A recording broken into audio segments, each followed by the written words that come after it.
Gigant de chez Kiun. Et c'est toi, Fumble, qui veut nous parler de ce titre. Gigante, oui. Je vais essayer de faire 5 minutes au moins dessus. Mais tu dis ça parce que t'es fatigué ou parce que tu veux que l'émission dure pas longtemps? Enfin, dans quel sens? On a plus de Parce qu'il voix. n'y a pas énormément de trucs Pourquoi à les dire. deux? Et oui, Ah bon, bah s'il n'y a pas beaucoup de trucs à dire, ça c'est m'arrange. Enfin, ça m'arrange. C'est pas ça que je voulais dire. C'est bien. bah, c'est quand même le. Bah oui, ça t'arrange, mais ça fait 25 minutes que tu te parles. Donc. Oui, mais on a C'est redonné comme le l'honneur. nouveau. Est-ce que l'auteur de Gigant est là dans le chat? Je veux savoir. Non, c'est Je vrai, peux c'est vrai, je suis Voilà. d'accord que Voilà. du coup, fallait profiter de la Merci. présence de Renaud. Merci. C'est mérité. Donc, bah, c'est quand même le nouveau titre de l'auteur de Gantz, Oui. Hiroya Oku, qui nous a sorti ça en 10 tomes, 10-11 tomes après Last Hero Inuyashiki, qui était pas terrible.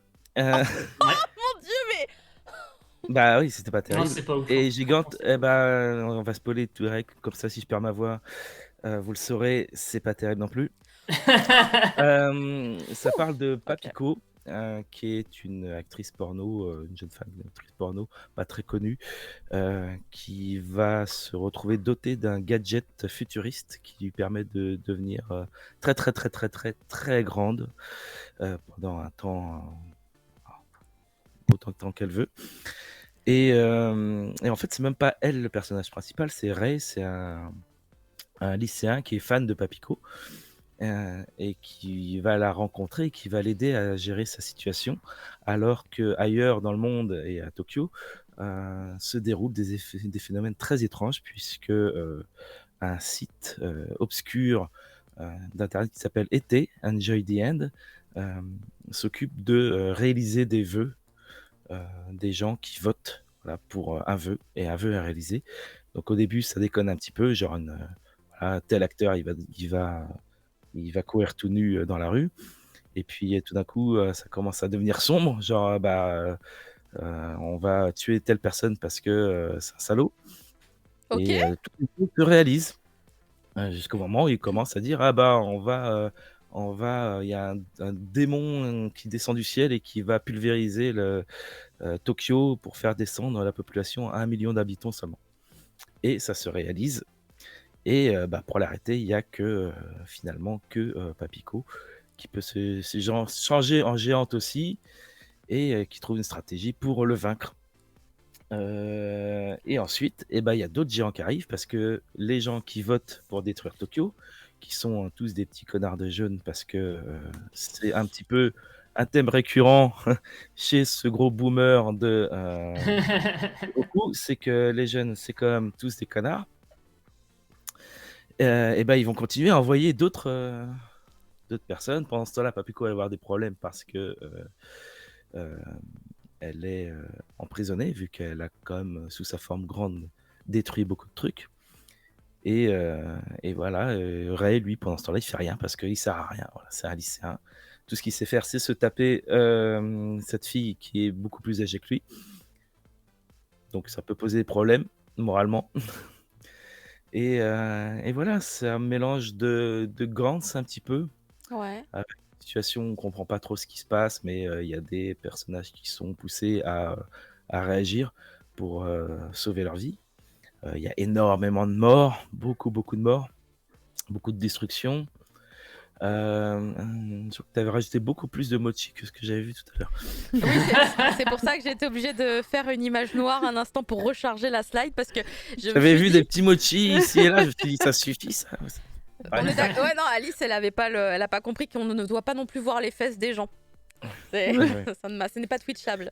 Et donc oui, effectivement, c'est une fille géante avec une énorme poitrine qui combat des monstres géants qui sont tous bizarres, avec des histoires de voyage dans le temps et tout un tas de trucs qui mélangent tout ce qui se fait dans les pires séries B hollywoodiennes. Donc des grosses références de Oku qui n'hésitent pas à les étaler. Donc c'est un titre assez récent, hein, c'est 2018. C'est arrivé en France chez nous assez rapidement. Et c'est plutôt dans l'air du temps, enfin en tout cas pour les références. Je pense qu'il est peut-être un petit peu frustré de voir que tout le monde se pavane devant la culture cinématographique de Fujimoto. De Fujimoto. Et invité à Golem, alors que lui, il connaît plein des films aussi, Armageddon et Independence Day, tout ça, c'est génial. Oh putain. Mais l'alchimie, elle, c'est pas la même en fait, ça marche pas quoi. Et il met tout ce qu'il sait faire, même la fin ressemble un peu à du Gantz.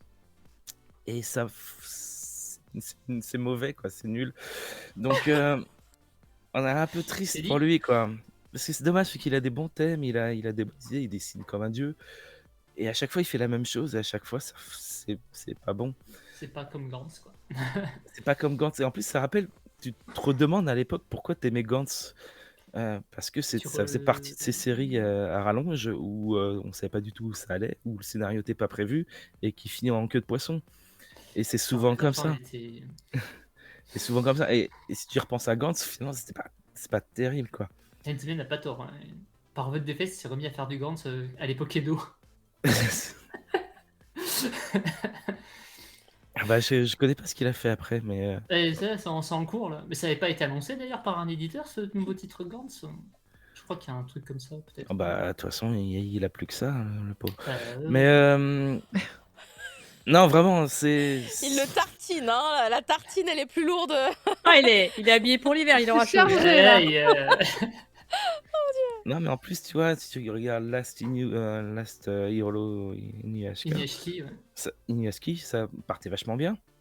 Et Le pareil, début est ça, intéressant. ça part, il a des bons thèmes, il sait vraiment maîtriser la tragédie, le drame, tous les éléments d'émotion, tout ce qui t'amène vraiment à t'impliquer pour les personnages que tu vois, mais si tu les vois juste mourir, en fait.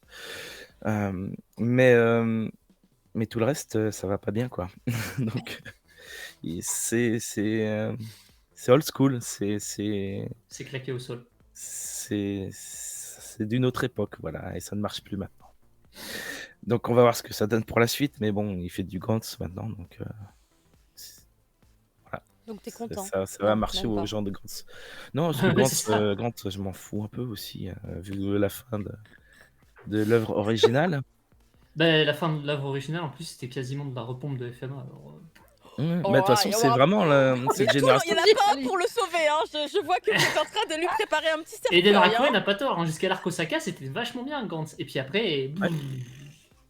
Bah parce que il faut ça perd de la vitesse, donc il faut terminer. Ah mais il a pas de fin, donc il faut trouver quelque chose. Et il fait Et si n'importe tu veux, quoi. Ah, il l'achève, ouais, littéralement. Ouh. c'est un peu le modèle, mais il faut arriver à boucler, et ça, il y en a pas beaucoup qui y arrivent. Hein. Même pour Akira, la fin est voilà, c'est parce qu'il a pompé sur Jodorowsky qu'il a réussi à faire sa fin. Mais... et sinon. Tout le monde en prend pour son grade. Alors, je sais pas si c'est c'est parti. Aujourd'hui, en plus, Feumel, il a beaucoup de mal à parler. Du coup, ça donne une intensité à son propos qui est toute partie. C'est vrai. Ça veut pas dire que les œuvres en elles-mêmes sont mauvaises. Akira, c'est culte. Mais Oui. la fin, voilà, c'est pas. Tu sais très bien quand tu le lis, quand tu arrives à la fin, il avait rien prévu. Et Gantz, c'est pareil, tu arrives à la fin, tu fais bon, tout ça, c'était pas prévu, il a juste bouclé le truc comme ça. Là, à la limite, comme il refait à peu près la même chose avec Gigante, Ouais. au moins il a une fin qui est plus honnête. C'est n'importe quoi, mais au moins tu sens que bon, il avait prévu que ça finirait comme ça, parce que. Je vais pas raconter la fin, parce que ça n'a qu'un intérêt de toute façon, oui. mais voilà. Le truc traîne en plus, le milieu est un ventre mou où il se passe exactement la même chose pendant 5 tomes, à répétition. Donc, au bout d'un moment, il a décidé, bon, bah en fait, je sais pas ce que je fais, donc je finis. Voilà. Très bien. Bah écoute, merci pour ton avis sur Gigante, donc qui s'est conclu en 10 volumes, si je ne dis pas de bêtises. C'est bien ça 10 ou 11, oui. Parce que j'ai la Et pour couverture Eden du tome Rakuen, oui, 10, c'est je une me dis, légende oh. urbaine qui l'a pompé sur Jodorowsky. Mais si tu regardes les fins de L'Incal et de Akira, c'est quand même, il y a quand même des choses qui sont extrêmement proches. Merci pour la confirmation. Voilà. Tout ce qu'on sait, c'est qu'ils sont beaux à la gueule ensemble, c'est tout. Très bien. Bah, écoutez, C'est le seul fait, en fait. Merci beaucoup Fumble pour du coup ta review sur Gigante. On va passer à quelque chose de beaucoup plus joyeux, vous allez voir. Ça va trancher.